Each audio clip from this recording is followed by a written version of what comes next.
Abra lá em Gálatas capítulo 4, para a gente ler junto. Aí já deixa a sua Bíblia aberta aí que a gente vai ler algumas coisas hoje.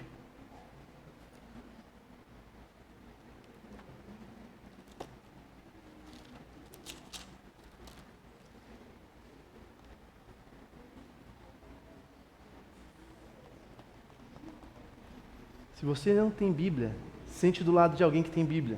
Melhor, se você tem Bíblia e percebeu que alguém está sem Bíblia, sente do lado dessa pessoa. Quem achou, diga amém. Quem não achou, diga misericórdia. Nostalgia, né?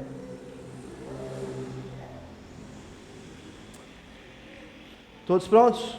Bom, vamos lá. Não somos mais escravos, mas filhos. Contudo, afirmo que durante todo o tempo em que o herdeiro é menor de idade, ele em nada é diferente de um escravo, mesmo sendo dono de tudo, mas está sujeito a tutores e administradores até o tempo determinado pelo pai. Assim também nós, quando éramos menores, estávamos debaixo da escravidão, aos princípios elementares do mundo. Vindo, porém, à plenitude dos tempos, Deus enviou o seu Filho, nascido de mulher, nascido debaixo da lei, para resgatar os que estavam debaixo da lei, a fim de que recebêssemos a adoção de filhos. E porque sois filhos, Deus enviou ao nosso coração o Espírito de seu Filho, que clama, Abba, Pai. Portanto, tu não és mais escravo, mas é filho. E se és filho, és também herdeiro por obra de Deus. No passado, quando vocês não conheciam a Deus, costumava servir ao que por natureza não eram deuses. Agora, porém, que já conheceis a Deus, ou melhor, sendo conhecido por eles, como vocês podem voltar a esses princípios pobres e fracos, aos quais de novo quereis servir? Baixa tua cabeça, vamos orar. Pai, nós pedimos a Ti que o Senhor fale conosco nessa manhã. Senhor, nós estamos ansiosos para aprender mais daquilo que o Senhor nos deixou em Tua palavra. Então pedimos para que o Teu Espírito Santo, Pai, fale ao nosso coração. Use a minha vida, Senhor, que possa partir coisas de Ti, Senhor. Que eu seja um instrumento que não haja interferência, Pai, por quem eu sou, por alguma questão intuitiva, Senhor, mas que o Teu Espírito possa falar conosco, mediante a Tua palavra, com clareza e transparência, em nome de Jesus. Amém. Bom, para a gente entender Gálatas, a gente precisa entender o contexto em que Gálatas foi escrito. Semana passada o Ramon falou um pouco, né? Mas se a gente lê Gálatas intuitivamente, como um livro comum, talvez a gente não pegue o que estava acontecendo ali, né? A gente sabe o que Paulo estava tentando fazer, né? E ao escrever Gálatas, né? Mas as intenções de Paulo, se a gente lê Gálatas isoladamente, sem entender a carta como um todo, do 1 ao 6, né? Isso. A gente perde um pouco o que estava acontecendo naquela época, a seriedade do que estava acontecendo. Deixa eu pedir, por favor. Você pega água para mim? Eu escolhi pegar café, mas você come a boca em 2 minutos. Paulo escreveu a carta de Gálatas com o objetivo de conter centenas de cristãos que estavam adotando para si a doutrina de que Cristo somente não era suficiente para a salvação. Que para que uma pessoa fosse salva, ela, além de crer em Cristo, precisava fazer algumas coisas, cumprir algumas coisas, guardar as obras da lei, né? E quem estava falando isso era um grupo de cristãos judaizantes que entendia que o cristianismo dependia de ajuda do ser humano, a salvação do cristão dependia de ajuda dele para Deus, para com Deus, né? E que simplesmente a obra de Cristo não tinha sido suficiente. E o tema central que motivou Paulo a escrever isso foi para libertar, para buscar a liberdade do cristão em relação ao judaísmo, que estava se enraizando de novo no cristianismo. Por que de novo? Então, para a gente entender um pouquinho, vamos pensar em o que acontecia na época. Eles queriam que Deus fosse vinculado a ritos e práticas da religião judaica, né? E nesse processo de salvação, esses ritos fossem a condição para que se fosse salvo ou justificado. Quando esses mestres da lei, esses judeus, viram que estavam nascendo novas comunidades, né? Pontos de pregação estavam estava existindo ali, com esse entendimento de que para ser salvo precisava somente crer em Cristo, eles ficaram desesperados, né? E foram até a Galácia para poder falar com esses cristãos, né? Só que, para a gente entender o porquê que eles faziam isso, a gente precisa entender um pouco do conceito judaico em relação a isso. Existe uma palavra, um termo no judaísmo, que se chama Sileh Halak, né? Mas a palavra é halacha. Eu ouvi para poder falar certo, porque se tiver alguém que já, né, praticou o judaísmo aí, me corrija. No judaísmo, o livro sagrado é a Torá. E como toda religião é baseada num livro sagrado, a halacha ela serve como se fosse um guia, uma quantidade de normas e condutas ali que o judeu ele precisa seguir para ter um bom testemunho, para viver como um judeu, né? Em outras palavras, ela indica um caminho de como seguir. E é o que essa palavra significa. Significa viagem, trajeto, caminho. Nesse sentido, de forma prática, essas normas eram, algumas delas, né, eram que a criança devia ser circuncidada no 8º dia, né, que a cerimônia desse ato ela é conhecida como Brit Milá, né, ou o pacto da circuncisão. Que o bom judeu precisa respeitar e conhecer a Torá. O respeito de Deus é expresso através do ato simbólico de usar um kippá, ou cobrir a cabeça com um kufi, né? E que as festas e as leis alimentares e o Shabat não eram apenas aspectos que precisavam ser respeitados acima de tudo. Então, todo judeu precisa, pelo menos, eu citei alguns, separei alguns, que tem mais do que isso, cumprir essas normas. E esses mestres estavam vendo que esses cristãos que haviam se convertido, eles não cumpriam essas determinadas funções, né? Esses aspectos, esses padrões que já tinha raiz no judaísmo. Esses mandamentos, que para eles são mandamentos, são tipo obrigações espirituais, né? E servem como referência para, como é mais conhecida, né? Como mitzvah, né? Até que eles têm um processo do bar mitzvah, né? Que é quando eles rompem da juventude para a maturidade, né? Então, esse jovem, ele precisa ter isso já desde novo. E aí, a gente entende o contexto do judaísmo e do cristianismo na época. Antes do cristianismo existir, já tinha um aspecto missionário dentro do judaísmo, que, segundo o historiador Elias Bickerman, o povo judaico foi um dos primeiros povos que conhecemos a abrir os portões aos prosélitos. Então, em tese, os judeus foram os primeiros a evangelizar, em tese, né? Porque eles sabiam que as pessoas precisavam conhecer o verdadeiro Deus e eles entendiam o valor que Jerusalém e o templo tinham nesse papel da história. E por isso que Isaías cita, lá em Isaías 56:7, que Israel é a casa de oração para todos os povos. Para Israel cumprir esse papel, né, Israel deveria cumprir esse papel sendo o centro da devoção a Deus, a qual os demais povos iriam até Israel, se aproximariam de Israel por causa disso. Já que esse grande privilégio encontrava o povo israelita, era uma responsabilidade deles viver essa missão de fazer o verdadeiro Deus conhecido a todos os povos. Só que no que se diz respeito à conversão, os judeus, o judaísmo, né, ele tem um caráter nacionalista e ético e cultural muito forte. Então, existiam algumas condições para você se converter ao judaísmo. Essa aceitação por parte dos judeus, né, era um termo conhecido como prosélito, né, o proselitismo. O que era o proselitismo?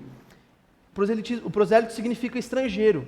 Então, o estrangeiro, quando se convertia ao judaísmo, ele era chamado de prosélito, né? Ele não tinha parte na descendência abraâmica ou alguma descendência, então ele se convertia ao judaísmo e ele sempre era conhecido como prosélito, né? Esse termo, ele, na época de Cristo, ele era usado exclusivamente para os judeus, para as pessoas que se convertiam ao judaísmo. Hoje, nós podemos nos considerar prosélitos porque o termo prosélito ele abrange a conversão a uma religião ou a conversão a um entendimento. Então, nós, como não sendo parte original de um povo, nós somos prosélitos. Esses prosélitos, provavelmente, eles sofreram alguns preconceitos antes da conversão ser tida como novo nascimento, porque esses estrangeiros eram considerados pelo povo de Israel como pessoas sem pai, né, órfãos, por serem estrangeiros ou até mesmo filhos de prostitutas, né? Além de não terem os mesmos direitos dos judeus por nascimento. E eles eram cobrados integralmente de cumprir todas as leis judaicas, principalmente e começando pela circuncisão. Para contextualizar ainda mais, a gente precisa olhar para as duas culturas que regiam a época, que era a cultura grega e a cultura judaica. Os gregos, para você fazer parte de uma comunidade, ou simplesmente fazer parte da cosmopolita, né, você precisava só ser letrado, você só precisava ter conhecimento cultural, né, vindo de alguma faculdade da época ali, e isso já te incluía como cidadão. Né? Então, você nem precisava nascer no lugar, se você viesse de outra cidade para a Grécia ou algum lugar onde tinha alguma comunidade grega, você era simplesmente parte daquele povo por você ter instrução, né? Se você tinha faculdade. Essa raiz helenística a gente traz até hoje na nossa sociedade, se a gente parar para pensar que no contexto externo ao contexto cristão, uma pessoa que ela não tem muito conhecimento, ela é vista como a segunda camada da sociedade. Então, isso foi tão forte na cultura, que isso, até os tempos de hoje, nós temos como cultura, né? Nós temos na nossa sociedade também. Só que, para os judeus, isso era diferente, porque não importava o conhecimento que você tinha, você não teria reconhecimento ou não teria uma autoridade se você não tivesse uma descendência, se você não fizesse parte de um ancestralismo, né? E isso essa coisa de ter uma descendência não é algo que você corre atrás ou conquista fácil, tanto quanto você simplesmente começar a ser instruído, né? Ter acesso à literatura e você simplesmente ser parte de um povo. Então, era muito difícil para esses prosélitos se sentirem parte, já que, mesmo eles como estrangeiro, fazendo parte, se convertendo, eles nunca iam ser totalmente aceitos como judeus ou como cristãos judaizantes, porque eles não tinham descendência. Para compensar isso, esses mestres da lei estavam falando que eles precisavam se circuncidar. Então vejam, não eram judeus que estavam falando para os cristãos, eram mestres cristãos que eram judeus convertidos ao cristianismo, que ainda traziam práticas para que esses novos cristãos convertidos fizessem isso para que eles fossem aceitos ou validassem o sacrifício, a obra de Cristo na salvação deles. Então, para não cometer esses mesmos erros, Paulo instruiu os cristãos a entenderem que todo convertido, nascido em Cristo, eram todos iguais. Por isso que Paulo fala em Romanos que não há diferença entre judeus, gentios, uma vez que ambos têm o mesmo Senhor. Então, para a gente ouvir sobre isso, sobre adoção, é muito fácil, porque nós já crescemos desde pequeno ouvindo que Deus é o nosso Pai. Só que, nesse contexto que a gente entende de paternidade, há uma falha no nosso entendimento, porque em todas as esferas da paternidade, reflete a maneira como nós enxergamos Deus. Então, algumas pessoas que cresceram sem pai, vão ter dificuldade de olhar Deus como sendo pai, ainda que o papel da paternidade de Deus seja diferente. E outros que cresceram tendo pai, vão equiparar o olhar, como olham seu pai, para como Deus, e há uma diferença nisso. Né? Para essas pessoas que entendiam isso como parte dessa adoção, ou parte desse povo, porque assim, os judeus eles não eram adotados, os judeus foi o povo eleito escolhido por Deus, então eles eram um povo direto da decisão de Deus em ser acolhido, eles não foram trazidos para perto, como os gentios, né, como nós. Então, essa questão cultural para os judeus era muito séria. Então, ia ser difícil eles enxergarem alguém como parte da família se essa pessoa não tinha descendência, se essa pessoa não era filha do mesmo pai. Então, era uma forma de fazer esses cristãos compensarem o fato, e até mesmo o entendimento real, que eles criam que o cristão tinha parte na salvação, cumprindo essas obras. Por causa disso, a circuncisão, que servia como um símbolo, né, da conversão aos prosélitos, como uma forma de submissão à lei, ela acabou perdendo valor e deixada de ser praticada como cristão, porque ela foi substituída pelo batismo, que era a marca de alguém como um povo eleito. Apesar dos judeus estarem abertos à conversão de outras pessoas, eles não tinham essa tendência de buscar pessoas para conhecer a Deus. Eles eram abertos como um trabalho evangelístico, mas para pessoas que tinham interesse em se converter ao judaísmo. Não era uma intenção natural de vamos pregar para todos os povos. E por isso que, para os judeus, a carta de Jonas ela é muito pesada, porque ela era um símbolo do papel do judeu, né, de como o judeu ele negava esse papel de poder pregar Deus para outros povos. Há um consenso, né, entre muitos desses mestres, que a condição para se tornar povo de Deus tinha que passar por essa condição mesmo de ser prosélito. Então, não tinha outro processo a não ser esse, né? E Paulo, para defender a liberdade de Cristo, na carta de Gálatas, que ele fala sobre os requisitos da fé, ele usa dessa, não dizer raiva, mas desse tom de voz, porque ele estava inconformado com o que tinha acontecido, porque esses cristãos pelo qual Paulo pregava, já tinham entendimento de que eles não tinham papel nenhum na salvação, né? Então, era revoltante, porque Paulo gastou anos abrindo essas igrejas e ensinando esses povos, né? Então, Paulo até fala depois que ele tinha dores de parto, mas como ter dores de parto se eram cristãos já nascidos de novo? Então, era como se ele tivesse sentido dores de parto por pessoas que já tinham nascido em Cristo. Então, essas pessoas estavam negando tudo que eles aprenderam todo esse tempo com Paulo. Essas obras da lei que se entendia como necessária era a circuncisão, a guarda do sábado e a dieta religiosa. Bom, depois que Paulo saiu da região da Galácia, ninguém sabe ao certo a região exata onde isso aconteceu. Então, tem algumas teorias, né, algumas teses, para não dizer teorias, que acredito que tenha sido na região do norte da Galácia e outra na região do sul, né? Tradicionalmente, eles acreditam que foi escrito para a região do norte em meados de 54, 57 depois de Cristo, quando Paulo ainda estava em Éfeso, né? Então, a carta de Gálatas é muito importante para o nosso papel, para entender esse papel que nós temos, né, como cristão, e foi muito importante para os cristãos daquela época ouvirem, porque o que estava acontecendo era muito grave. E, de novo, simplesmente não ter a percepção de que somos filhos de Deus ou que nós temos algum papel, para nós hoje pode ser só um tema que a gente discute e ajusta ali teologicamente, mas naquela época era uma coisa muito séria. Ainda continua sendo séria, mas o nosso entendimento em relação à paternidade é diferente do entendimento que eles tinham culturalmente falando, né? Então, esses mestres apóstolos de Jerusalém, eles se intitulavam autorizados por Jerusalém, porque eles eram realmente apóstolos de Jerusalém, e eles vieram com cartas lá de Jerusalém até a Galácia para poder dar uma carteirada nos caras. Então, eles foram em todas as igrejas que Paulo tinha pregado, né? Eles falaram assim: vocês são cristãos? Sim, nós somos cristãos. Paulo que prega para vocês? Paulo que prega para nós. Então, nós viemos lá de Jerusalém, nós viemos com cartas autorizadas pelos apóstolos de Jerusalém, somos apóstolos autorizados por Jerusalém, e nós viemos aqui só para dizer que vocês foram evangelizados pela metade. Vocês não foram evangelizados por completo. Por quê? Vocês acreditam que para ser salvo precisa crer em Cristo? Sim, nós acreditamos. Então, só que essa é só metade da história, só metade do processo. Agora vocês precisam se circuncidar. Só que eles estavam falando isso para os cristãos que Paulo já tinha pregado sobre a liberdade em Cristo, pelo processo da graça alcançado para eles.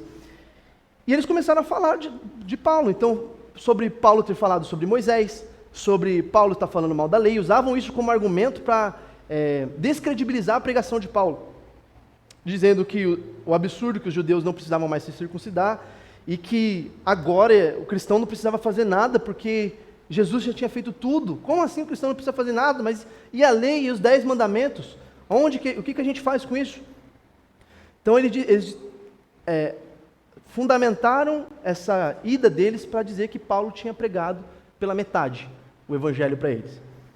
Só que quando a gente olha para o começo de Gálatas, a gente vê que Paulo ele defende a apostolicidade dele, porque que nos leva a entender que ela era atacada frequentemente, né? Então ele já, como não sendo parte dos 12, era complicado para esses judeus que vinham de Jerusalém reconhecer Paulo como apóstolo, já que Paulo não foi lá em Jerusalém ser ungido pelos discípulos, né? Paulo, ele ainda diz que ele foi encontrado por Cristo, levantado por Cristo, e João e Pedro validam a apostolicidade de Paulo quando fracionam a missão em você vai pregar para os gentios, nós vamos pregar para os judeus. Eles estão equivalendo à mesma missão de Paulo. Então Paulo já tinha muita certeza de quem ele era em Cristo, pela maneira como ele tinha sido encontrado por Cristo, por o que representava o apóstolo, o que fazia um apóstolo ser um apóstolo, e pelo fato de que Pedro e João já tinham validado eles nessa missão, desse envio dele pregar para os gentios. Só que o foco desse ataque não era o ministério de Paulo, era simplesmente se Paulo era apóstolo ou não, né? Só que isso mudava tudo. Alguns começaram a acreditar nisso, e ao invés de seguir os ensinamentos de Paulo, eles começaram a se circuncidar. Começaram a trazer de novo rituais e práticas para poder validar a obra de salvação de Cristo no papel da conversão deles, porque eles realmente estavam crendo que era necessário fazer isso e que o que Cristo tinha feito não era suficiente por si só. Mesmo que ninguém fale isso ou verbalize dessa maneira, trazer esses conceitos de volta para o cristianismo é exatamente o que significa. Por isso que é sério e é grave, né? Nós acharmos que temos algum papel na nossa salvação. Então, Paulo escreve essa carta bem incomodado, e essa é uma das únicas cartas de Paulo que ele não começa diretamente com uma saudação, né? Ele já começa rasgando o verbo. Estou admirado que vocês estejam se desviando tão depressa daqueles que chamou pela graça de Cristo para outro evangelho, que de fato não é outro evangelho, senão que alguns de vós vos perturbam, para vocês poderem pertencer ao evangelho de Cristo.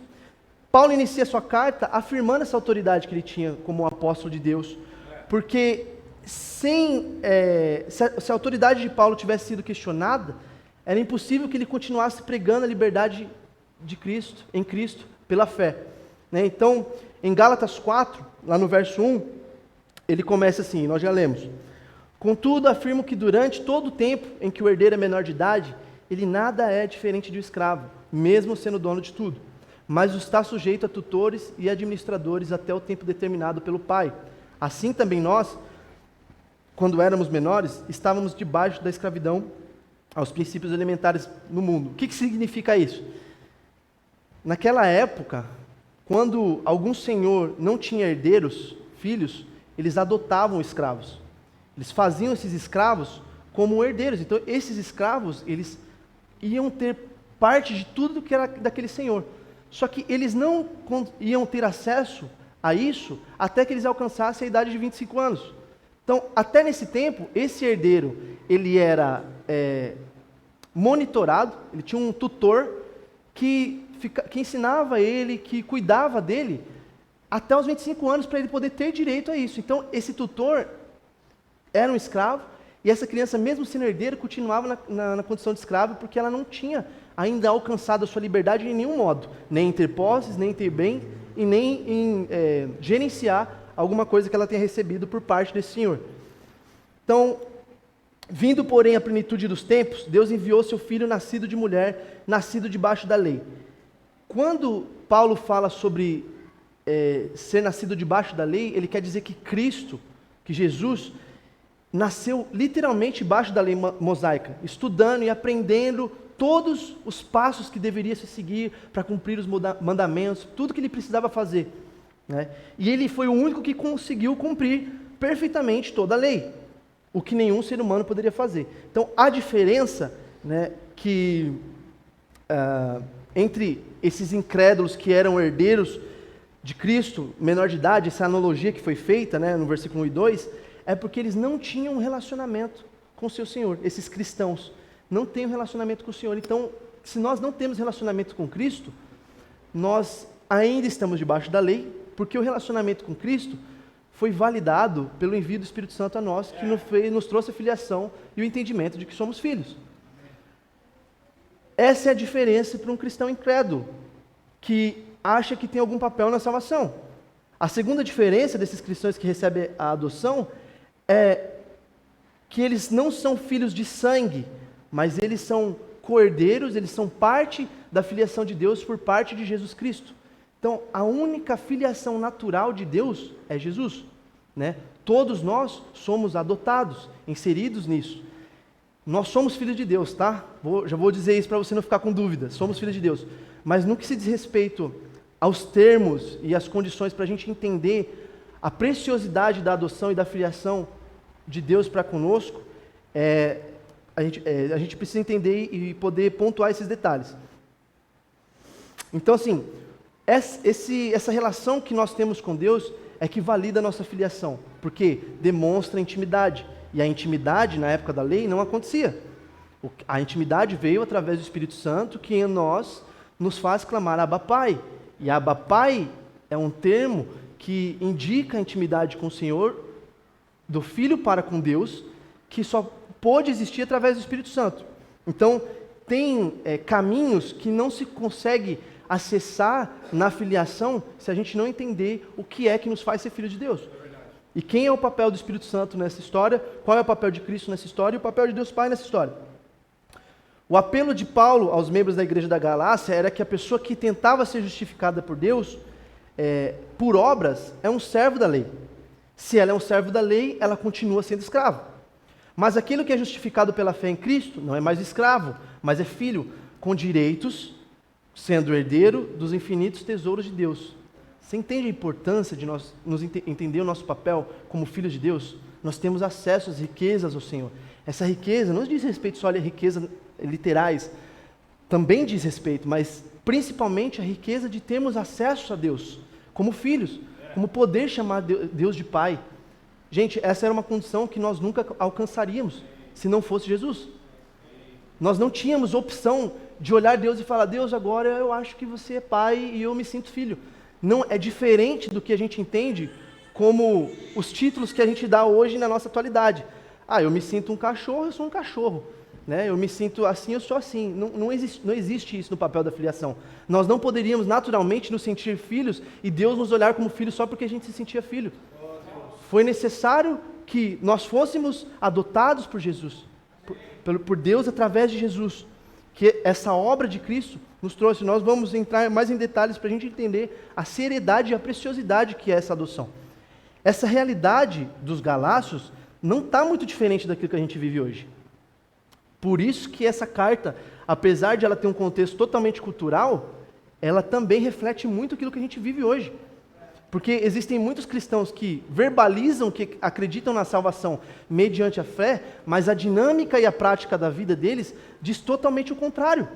Colocando e apoiando os seus esforços em campanhas, fazendo coisas para que pudessem se sentir mais santos, justificados, ou mesmo melhores aceitos por Deus porque eles estão fazendo boas obras. Então, a dinâmica é diferente. Eu creio que Jesus morreu e ressuscitou dos mortos e isso me faz salvo. Só que na prática de vida desse cristão, ele está trazendo para si ritos e amuletos para poder convencer Deus de que ele merece ser salvo porque ele faz boas obras. E a gente vive isso hoje. E isso é pesado demais, porque fazer boas obras significa: eu tenho o mesmo poder que Jesus. Eu consigo me salvar, eu consigo fazer algo para ser salvo. É isso que nós estamos dizendo quando nós estamos atraindo para nós esse papel que jamais vai ser reconhecido por Deus em fazer algo para nos salvar. Essa carta de Gálatas é o melhor remédio para a angústia dos cristãos que ficam lutando, iludidos, pensando que podem fazer alguma coisa. Então, assim, a primeira etapa dessa carta é um acalento para nós. Você é salvo e você não precisa fazer nada. Jesus já fez tudo. Jesus já fez tudo. Não é porque Deus está falando assim, fica de boa, é porque você não seria capaz de se justificar. Você não seria capaz de fazer nada para cobrir a multidão de pecados que haviam sobre a sua cabeça. Você não seria capaz de suportar a ira de Deus em relação ao pecado. Só Jesus teve esse papel. E é por isso que Jesus fala: fica na tua, que eu vou te fazer filho. Não é porque Deus não quer que você não trabalhe na salvação, é porque você não pode. Nós não podemos fazer nada para ser salvos. Não há capacidade alguma em nós de agregar algo ao Senhor a fim de convencê-lo que nós merecemos a salvação. Se não fosse Cristo, o único prêmio que a gente receberia pelo nosso esforço seria a morte por ter pecado. É a única coisa que Deus poderia nos retribuir pelas nossas obras: morte, juízo, porque vocês são pecadores. E isso está muito preso na cultura, nossa cultura, tanto como brasileiros e principalmente como essa região que a gente está. Região de Minas Gerais, que é uma religião muito idólatra, é uma religião que mesmo um cristão convertido, ele ainda traz práticas de idolatria e práticas culturais que temperam o cristianismo. Parece que, está faltando alguma coisa, então preciso fazer isso. Esse background que a gente vem, a nossa igreja, essa cidade, a missão que nós estamos exercendo em Varginha, precisa também ser atribuída e adotada por nós esse entendimento. intencional, de que mesmo um cristão convertido, ele vai ter aquela raiz de que ele precisa fazer alguma coisa, sabe? Agora, a diferença disso, teologicamente falando, é o que a gente como cristão, nós como cristãos reformados, adotamos como monergismo, que é o único papel de Deus, é o papel de Deus em tudo. O papel de Deus em nos salvar, o papel de Deus em nos chamar, o papel de Deus em enviar seu Filho. É Deus quem salva, é Deus quem enviou seu Filho, é Deus quem chama, é Deus quem dá fé, é Deus quem ilumina, é Deus quem vai buscar o pecador e é Deus quem sustenta o pecador até o dia de sua vinda. Isso é o que nós cremos como cristãos reformados. E se você não sabia isso, entenda, Deus é quem faz tudo, porque você não é capaz de fazer. Então, teologicamente falando, esse termo significa monergismo, que significa trabalhar sozinho, a ação de um só na salvação. É a visão de que Deus realiza a nossa salvação. Deus tem um propósito claro em salvar pessoas, não em capacitar elas para elas mesmas serem salvas. Então, a gente diferenciar isso faz a gente olhar para Deus com mais temor. Até pelo privilégio de sermos chamados filhos e de não precisar fazer nada. Isso devia trazer conforto ao nosso coração, nos fazer ser alegres e ao mesmo tempo olhar para a maneira como a gente tem vivido em gratidão a esse benefício. Por isso que Deus age para salvar aqueles que escolheu sem esperar qualquer coisa deles, como até mesmo ter fé previamente. Mas peraí, a gente não precisa ter fé para acreditar em Deus? Precisamos, mas essa fé é em Cristo, é a partir do Espírito Santo. É o Espírito Santo que nos dá essa fé. Nem a condição de ter fé para crer em Cristo é papel nosso, porque nós não faríamos isso naturalmente. Por quê? Porque todos nascemos em pecados e por causa disso, naturalmente nós rejeitamos a Deus. Então não teria um esforço natural da nossa parte em amar ao Senhor, pela nossa condição de pecador. Depois, ele começa limpando os pecados daquele que escolheu, concedendo as bênçãos da salvação e da vida eterna. É chamada de expiação limitada. Depois, pelo poder do Espírito Santo, ele aplica os efeitos da salvação, renovando o seu espírito e atraindo para serem salvos aquele que ele escolheu. A graça irresistível. E aquele que Deus nos salvou. E aquele que Deus salvou, ele vai manter salvos até ao fim, que é a perseverança dos santos. Esses termos que a gente aprende na escola do Cordeiro, não é para aumentar nossa bagagem teológica em termos e como a gente pode usar isso. É para a gente entender o que significa quando a Bíblia fala sobre isso, a gente entender a condição na qual Deus nos colocou. Não é só para a gente aumentar o nosso nível de intelecto, é para a gente entender, cara, é sério, é muito sério isso. Aquele que Deus salvou, ele vai manter salvo até o fim. A confissão de Westminster diz assim: segundo o seu eterno e imutável propósito, e segundo o santo conselho e beneplácito da sua vontade, Deus, antes que o mundo fosse criado, escolheu em Cristo, para a glória eterna, os homens que são predestinados para a vida, para o louvor da sua gloriosa graça. Ele os escolheu de sua mera e livre graça e amor, e não por fé ou previsão de fé, ou por obras e perseveração nelas, ou de qualquer outra coisa na criação, que a isso se movesse, né, como condição ou causa. A escolha de Deus dos eleitos é baseada no beneplácito da vontade do Senhor. Não é a gente bonitinho, fazendo, Deus olhando para a gente ficando com pena, porque a gente era fofinho. Foi a vontade do Senhor em fazer isso. Então, por que nós temos vivido de maneira a adotar práticas que dêem a entender que nós nos equivalemos a Cristo no que diz respeito ao papel da nossa salvação? Os falsos ensinamentos hoje na igreja têm colocado como base a lei por meio de santificação, colocando o cristão numa posição que faz pensar que ele só devesse seguir uma lista de regras. O privilégio dessa compreensão, na literalidade do que Paulo prega, é de que somos adotados por Deus. Por isso que Paulo cita pelo menos 5 vezes a fé em Gálatas. Isso talvez não faça sentido hoje, porque na nossa realidade a gente já viu Deus como Pai desde cedo. Mas lá diz assim: porque sois filho, Deus enviou ao nosso coração o Espírito do seu Filho que chama Abba Pai. Este clamor ele só surge internamente do nosso coração, porque a condição de o Espírito Santo habitar dentro de nós foi entregue mediante a ressurreição de Cristo. Nós nem conseguiríamos olhar para Deus e enxergar de Deus o atributo da paternidade se não fosse a obra do Espírito Santo em nós. O fragmento dos nossos corações que atesta isso é a intimidade que o Espírito Santo causa em nós para com Deus, quando Ele nos chama de filho e nós o chamamos Ele de Abba Pai. Essa alegria, ela devia transformar a nossa forma de viver. É desesperador se nós parássemos para ler, e vamos ler daqui a pouco isso, como Deus é misericordioso demais em nos inserir como parte do povo dele. É desesperador pensar que nós, em outros tempos, estaríamos batendo na arca, porque nós desejaríamos ser salvos, e nós não poderíamos, e foi-se, né? O amor que nos salva e nos liberta, nos amadurece para reconhecer a importância da liberdade cristã, é o de Cristo. Com efeito a essa adoção, a maior evidência da nossa salvação são os frutos que são evidenciados em nossa vida a partir do Espírito Santo. Romanos 8 diz assim, abre comigo, por favor. Pega isso aqui por gentileza, tá? Não vou usar não.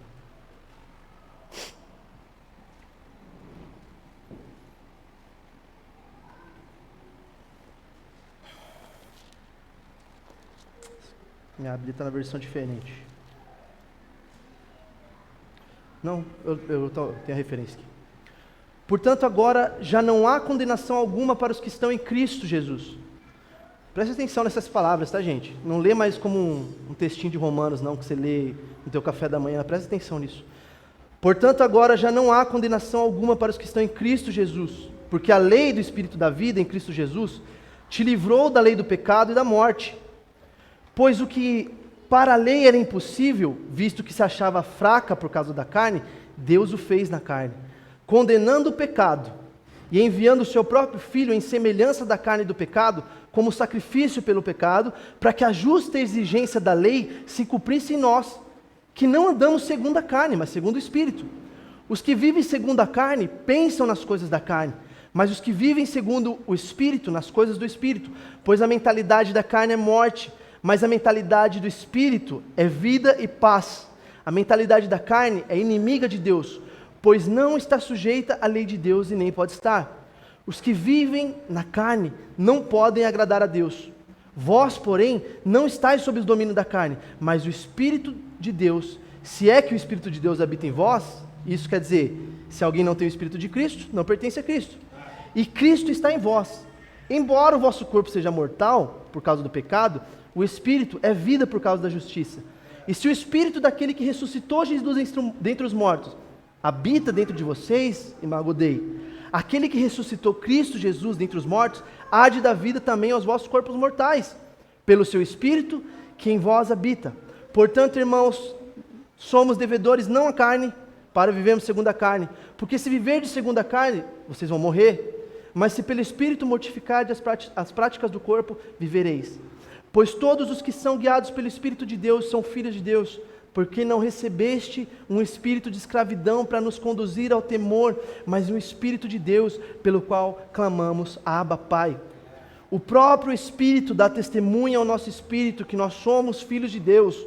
Se somos filhos, também somos herdeiros, herdeiros de Deus e co-herdeiros de Cristo. Se é certo que sofremos com Ele, para que também com Ele sejamos glorificados. Quando a gente olha para a escolha de Deus em relação a Israel, a gente não tem noção de que Deus escolheu um povo, uma nação, que não é a nossa.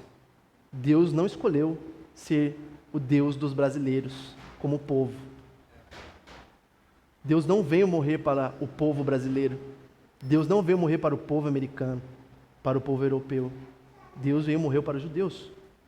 Deus ama o seu povo, porque através daquilo que Ele faria, a sua promessa em Abraão, Ele já sabia que a condição de Israel nos daria a oportunidade dele estender a misericórdia para nós, não só com o objetivo de nos salvar, com outro objetivo também, e é por isso que a gente deveria dar valor. Por isso que, lendo o que a gente vai ler agora, vai entender que ser filho de Deus não é um favor que Deus devia a nós. E isso deve nos olhar para Deus, olhar para a ação de Cristo na nossa salvação, como algo que a gente jamais vai conseguir retribuir. Não precisa abrir, mas se vocês quiserem ler a referência aqui, a minha versão está um pouco diferente, mas eu vou escolher ler ela aqui. Romanos 9, versículo 30. O que diremos, pois? Se vocês quiserem, nem abram mesmo, só ouçam, para vocês entenderem bem as palavras de Paulo. O que diremos, pois? Que os gentios que não buscavam a justificação vieram a alcançá-la? Todavia, ela decorre da fé. Mas Israel, que a lei buscava, não chegou a atingir essa lei. Israel buscava a salvação, mas não conseguiu atingir a salvação, porque ela queria se salvar a partir da lei. Estava apegada nos rudimentos pobres e fracos, como Paulo fala. O que foi necessário para um povo, para uma época, e eles ainda estavam trazendo, porque Israel adorava, desde o começo da história, se apegar em alguma coisa para chamar de Deus, para condicionar o fato de que eles precisavam adorar algo que eles pudessem ver, ou ter o mérito daquilo que eles faziam, do que eles faziam era suficiente para a salvação. Por quê? Porque não decorreu da fé, e sim, como as obras. Então, eles tropeçaram na pedra de tropeço.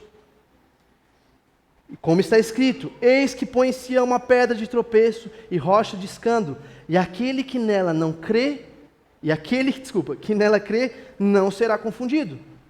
Irmãos, a boa vontade do meu coração, e Paulo dizendo para os romanos, a boa vontade do meu coração, a minha súplica a Deus, a favor, são para que eles sejam salvos. Quem sejam salvos? Os judeus, Israel. Porque lhes dou testemunho de que eles têm zelo, porém não têm zelo com entendimento.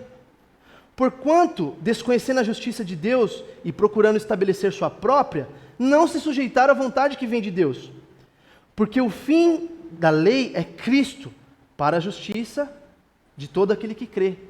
A lei era guia até Cristo, até o dia que Cristo veio. Quando Cristo veio, ela não precisava mais de lei, já não precisava mais de orientação do que faz, qual que é o passo para eu conhecer a Deus ou ser salvo. Era Cristo, era olhar para Cristo. Continua sendo olhar para Cristo e será assim até o fim dos nossos dias. Ora, Moisés escreveu que o homem que praticar a justiça decorrente da lei viverá por ela, mas a justiça decorrente da fé, assim diz: não perguntes em teu coração quem subirá ao céu, isto é, para trazer do alto Cristo, ou quem descerá do abismo, isto é, para levantar Cristo dentre os mortos. Porém, o que se diz? A palavra está perto de ti, na tua boca e no teu coração, isto é, a palavra da fé que pregamos. Se com a tua boca confessares que Jesus como Senhor e em teu coração creres que Deus ressuscitou dentre os mortos, vocês serão salvos. Porque com o coração se crê para a justiça e com a boca se confessa a respeito da salvação.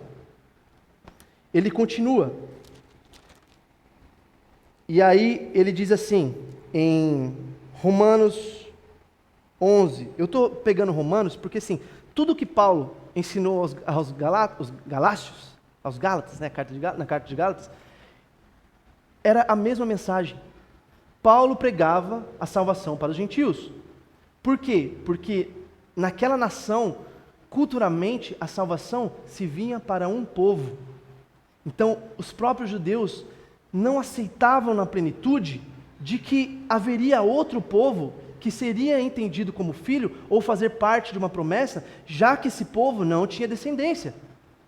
Porque nós não somos descendentes de Abraão por parte da escravidão, nós somos descendentes de Abraão por parte da liberdade em Cristo. Nós somos da parte da promessa, nós somos parte da promessa inserida. Só que Deus sabia que Israel ia transgredir. Israel transgrediu. Deus, pela sua justiça, tomou você como filho, adotou você como filho. Para quê? Porque assim, a gente olha, Israel pecou. Beleza? Nós fomos chamados filhos de Deus, sem ser o povo eleito de Deus, a princípio. Só que, a partir do momento que somos pecadores e Deus nos chama para ser filhos, essa condição dá crédito para Israel, de ter transgredido e também de ser aceito novamente por Deus. Então, ao mesmo tempo, a loucura, e é por isso que Paulo fala, quem pode conhecer a mente de Cristo? Porque ele está dizendo o seguinte, ninguém conseguia planejar o que Deus planejou para a salvação do seu povo e para a misericórdia que ele estenderia aos gentios. Já que Israel caiu e pecou, agora que nós somos gentios e fomos adotados, a mesma bondade e misericórdia que Deus teve conosco em nos adotar, sem ser o povo eleito, ele estende de novo para Israel ser aceito, e nós sermos parte do mesmo povo, e ele ser um Deus de toda a nação, um Deus de todo o povo. Você entende a seriedade do que é a adoção para nós? Do que é para o brasileiro entender que ele faz parte? Hoje nós entendemos que somos filhos, mas essa condição não era nossa. Essa condição de achados por Deus, e trago para ao Senhor e chamar Ele de Pai, deveria todo dia de manhã acordar e falar, Senhor, obrigado, porque Deus poderia ser um Deus sábio e ficar assistindo a gente a nossa vida inteira, tentando cumprir uma lista de regras e correndo numa esteira, nadando e morrendo na beira da praia. Ele podia se divertir com isso, mas Ele sabia que nós seríamos impossíveis, que nós alcançássemos a condição de cumprir um aspecto da lei, porque a gente ia transgredir nos outros aspectos da lei. E Ele envia Cristo, o seu próprio Filho, que se fez pecador, a igualdade do pecado pelo qual Cristo morreu. Por isso, meu irmão, você precisa odiar o pecado.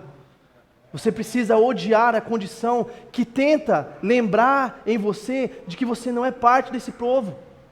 Você apegado em, ai meu Deus, estou pecando. Esse esforço todo dia de você cair, levantar, precisa acabar, porque isso não revela o entendimento de que nós somos filhos de Deus. É claro que a gente vai continuar pecando ainda, tentando, levantando e caindo, mas isso precisa diminuir e precisa cessar à medida que nós entendemos. Nós não fazemos isso para ser salvos ou para ser justificados, mas porque em resposta a ser filho de Deus, nós faremos isso. Isso, se a gente não tem isso em nós, e nós continuamos, porque o pecado, o que ele é? Obra da carne. Quando a gente olha para a nossa vida, o que tem sido frutificado em nós? Obra da carne? No nosso dia, o que nós fazemos mais? Pecamos mais?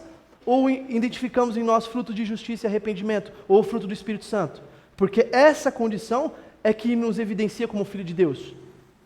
Não para ser aceitos como filho de Deus, mas para sermos reconhecidos como filho de Deus. E tem uma grande diferença nisso. Esse desespero é assim, cara, eu não tinha raiz, eu não tinha descendência, eu não tinha promessa de salvação, eu não tinha nada.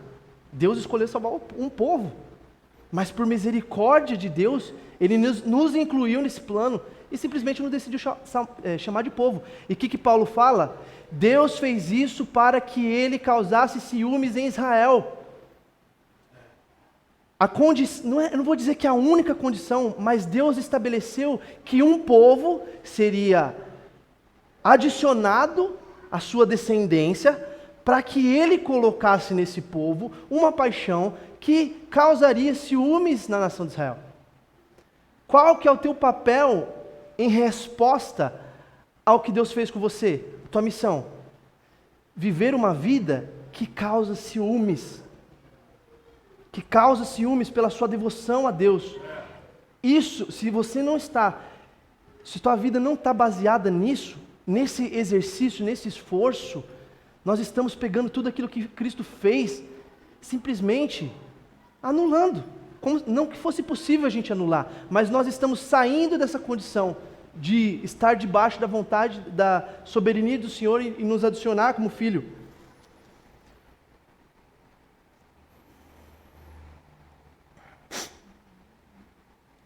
Aqui, porque não quero, irmãos, que ignoreis este ministério, que não sejais presumido em vós mesmos, que veio o endurecimento em parte a Israel, até que haja entrado a plenitude dos gentios. Esse endurecimento de Israel também foi causado para que nós fôssemos adotados por Deus. A misericórdia de Deus se estendeu, causando o endurecimento do coração do próprio povo dele. Que plano é esse, gente? Em que chat GPT se faria um plano desse? Qual se poderia chamar o maior estrategista do mundo? Jamais haveria um plano tão perfeito quanto o de Deus. para que a salvação dele fosse estendida, alcançada em seu povo, porque eles transgrediram, e adicionando um povo novo, porque simplesmente ele é bondoso e misericordioso.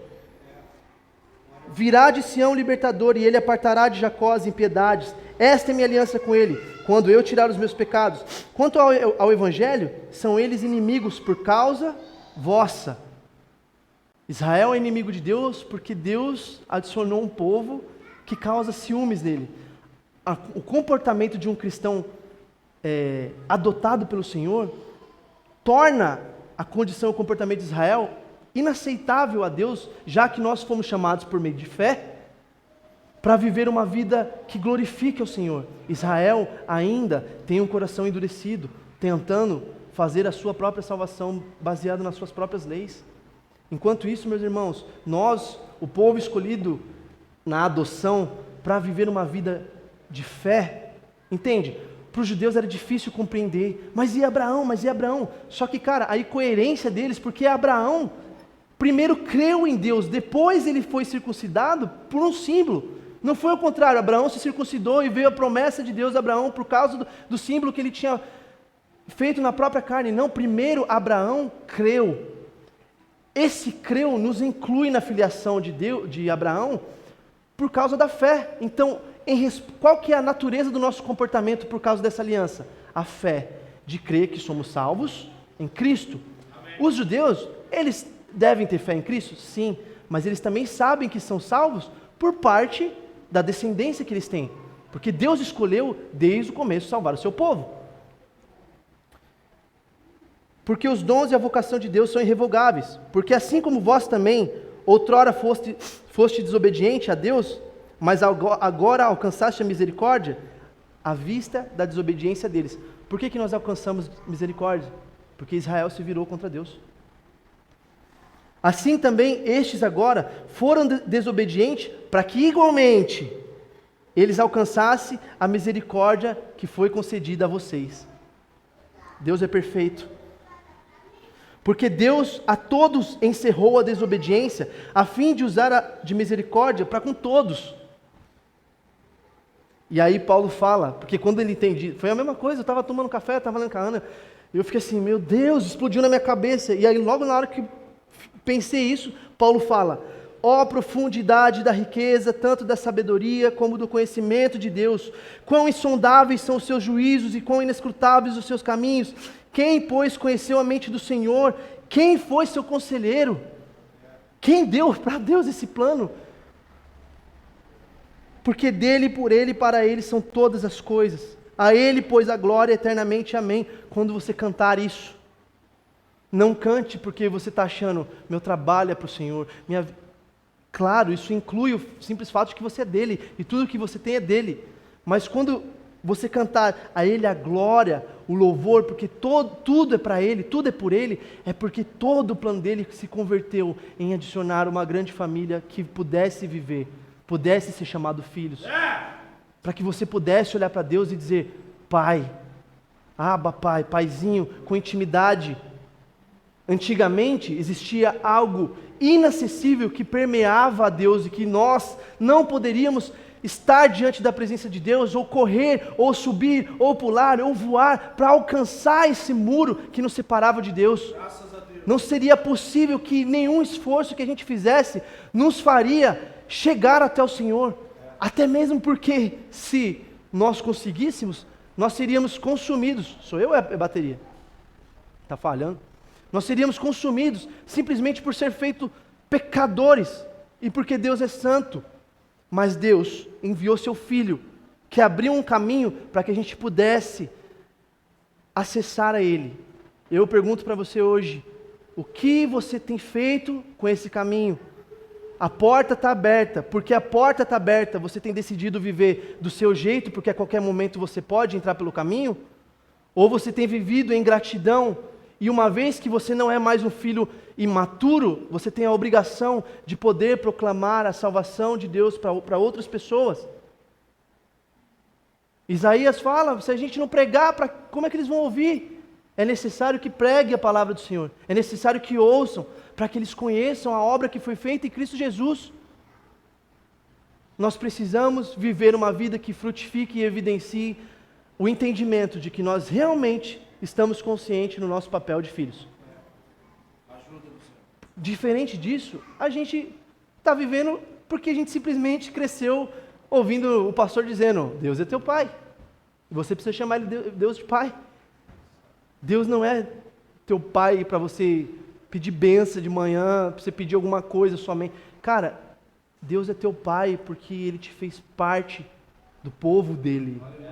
Significa que se você não ver o céu rasgando e Cristo voltando nas nuvens, quando você fechar seus olhinhos e morrer e a tua carne não aguentar mais, você tem uma promessa de viver a eternidade com Deus. Só que até esse dia chegar, como evidenciaremos que entendemos o nosso papel de filhos do Senhor? E aí Paulo nos ensina a evidenciar isso. E aí ele vai lá para Gálatas 5.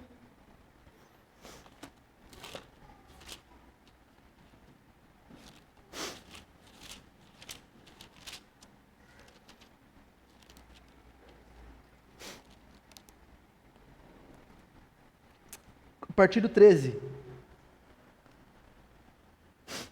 Ele vai falar assim: porque vós, irmãos, fostes chamados à liberdade. Porém, não useis da liberdade para dar ocasião à carne, sede antes servos uns dos outros por amor, porque toda lei se cumpre em um só preceito. E esse preceito é: amarás o teu próximo como a ti mesmo, e se vós, porém, vos mordeis e devorais uns aos outros, vede que não sejais mutuamente destruídos. Vou trocar de versão, mas ele diz assim no 16: eu afirmo, andai pelo Espírito, e nunca satisfazei os desejos da carne. Eu te pergunto, por que a gente não deve satisfazer os desejos da carne?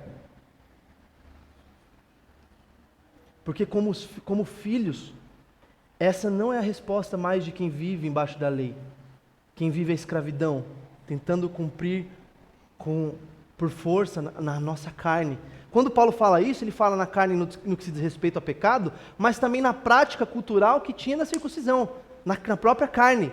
Essa evidência não é mais necessária de que nós somos feitos pelo pecado, somos feitos pecadores e por isso precisamos ser justificados na nossa carne. Isso foi feito na carne de Cristo, na crucificação.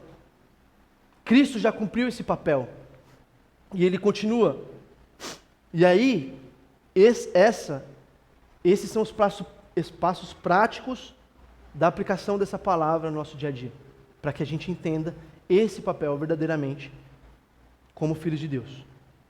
Como eu vou saber que eu estou vivendo uma vida em resposta ao entendimento de que agora eu sei o que significa Deus como Pai e sei minha posição como filho?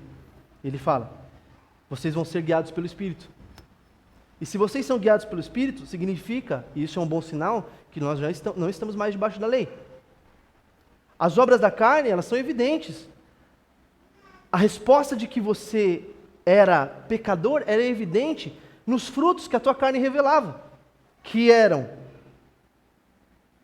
imoralidade, impureza, indecência, idolatria, feitiçaria, inimizade, rivalidade e ciúmes, ambição egoísta, ira, discórdia e partidarismo, inveja, bebedeiras, orgias e coisas semelhantes a estas, contra as quais eu vos previno, como já preveni antes: os que praticam não herdarão o reino de Deus. Agora, vamos voltar para o começo da carta de Gálatas. Vocês entendem como Paulo estava desesperado, porque ele tinha passado muito tempo explicando e ensinando para eles que eles eram cristãos livres, de que eles viviam nessa condição, e eles simplesmente porque eles estavam querendo ser aceitos, começaram a trazer de novo para a própria cabeça o juízo de viver em pecado. Pecado porque eles estavam se equivalendo a Cristo no papel da salvação, de cumprir obras. Paulo estava desesperado. Nós precisamos estar desesperados, porque às vezes as nossas atitudes revelam esse mesmo comportamento. Nós não precisamos ser aceitos, gente.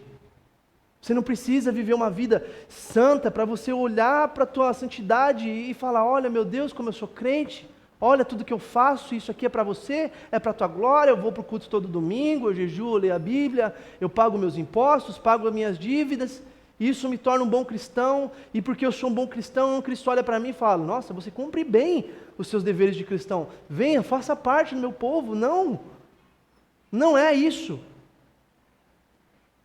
Ele vai dizer,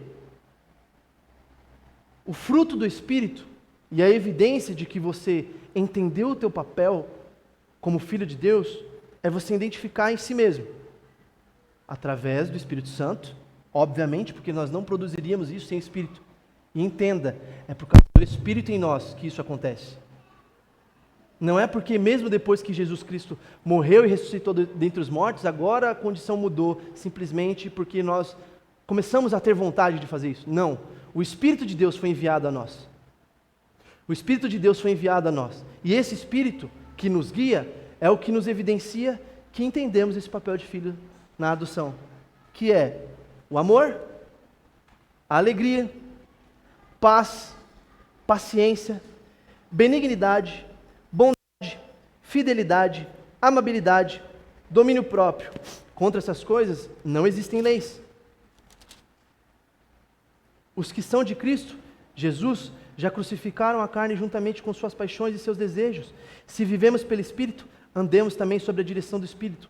Não nos tornemos orgulhosos, provocando uns aos outros e tendo inveja uns dos outros. Sabe, lá em Romanos, e para a gente encerrar, e você pode ficar de pé. Por favor, fique de pé, por gentileza.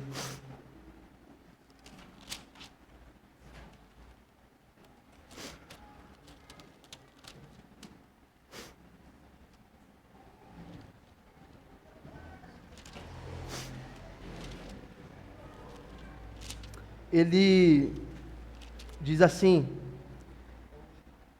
em Romanos 11.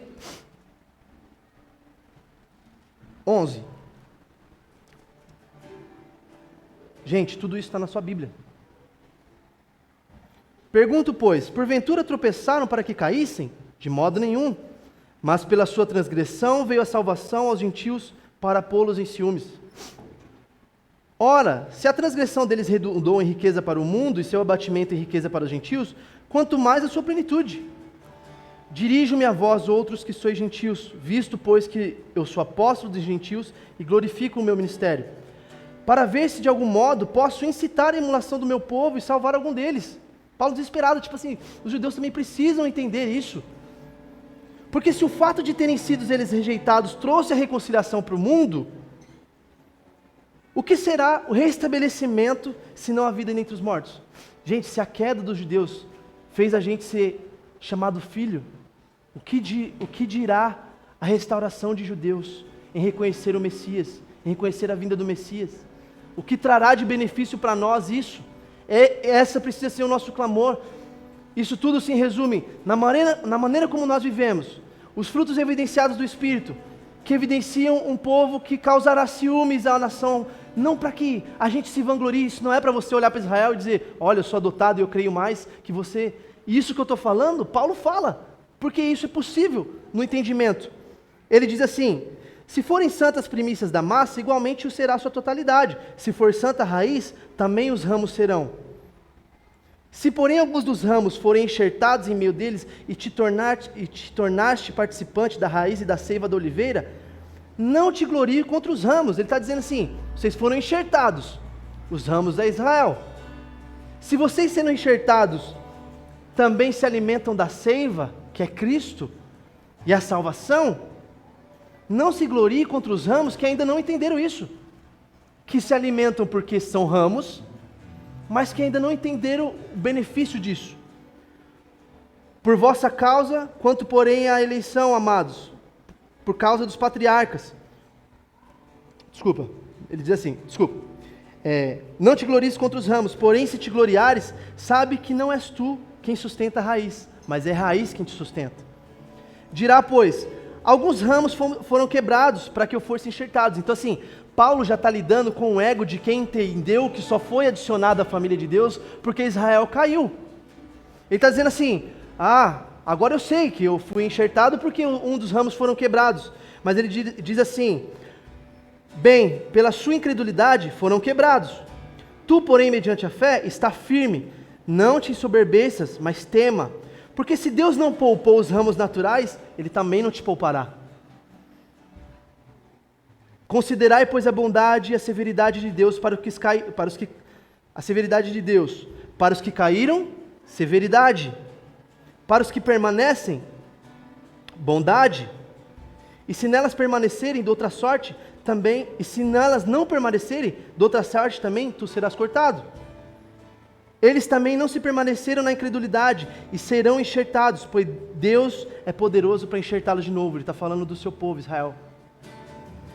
Pois se foste cortado da que por natureza era oliveira brava, e contra a natureza enxertada em boa oliveira, quanto mais não serão enxertados na sua própria oliveira aqueles que são ramos naturais. O que ele está falando? Se nós que, não sendo filhos, fomos enxertados na oliveira que é Cristo, e nós nos alimentamos e nos beneficiamos disso, com a salvação pela graça através da obra de Cristo, o que dirá Israel que é parte natural dessa oliveira? Então, que nós possamos viver uma vida que cause ciúmes, que nós evidenciemos o fruto do Espírito como resposta à adoção de Cristo em nós. Senhor, nós te agradecemos, Pai, pela tua bondade em estender a tua mão e chamar órfãos, chamar pessoas perdidas, que estavam nas trevas, que não tinham perspectivas de salvação, que não tinha nenhum caminho para chegar até você. Nós te agradecemos pela obra que foi feita em Cristo Jesus, que nos chamou povo santo, que nos chamou como parte do teu povo, Senhor. Ó Deus, nós entendemos o quão sério e quão lindo e quanta tua bondade foi estendida em nós para que a gente pudesse ser chamados filhos. Agora, Senhor, nós pedimos, ajuda-nos a permanecer, Pai, porque é o Senhor quem nos sustenta até o dia da tua vinda, é o Senhor quem nos chamou. Ajuda-nos a dar uma resposta a Ti, de gratidão, porque não somos mais escravos, não somos mais devedores, Pai, da carne, nós somos livres em Ti, somos filhos. Ajuda-nos a viver de maneira que glorifique o Teu nome. Nos ajude a viver de maneira que consigamos, Pai, responder a essa gratidão, amando outras pessoas e falando da Tua bondade e da Tua obra para eles, Pai. Não nos deixa ficar correndo na tentativa de nos justificar, porque isso por entendimento é burrice, Senhor. Nós não queremos estar dentro dessa condição, batendo no peito como se fôssemos nós capazes de equivaler à mesma obra de Cristo. Todo o sofrimento que Cristo teve, Pai, nós não seríamos capazes de suportar. Nós reconhecemos o nosso papel na salvação, Pai, e é simplesmente crer, Jesus, que você veio, morreu pelos nossos pecados, você ressuscitou dentre os mortos, e o mesmo Espírito que ressuscitou a Ti dentre os mortos habita em nós, e é esse Espírito que nos chama, é esse Espírito que nos faz olhar para Deus e te chamar, Senhor, Pai, Abba, Pai, Paizinho. Nós amamos o acesso que foi feito até Ti, Pai. Nós amamos, Pai, e honramos esse caminho, honramos a Jesus Cristo pelo sofrimento e pela restauração e reconciliação. Nós te amamos, Jesus. Nós te amamos, Senhor.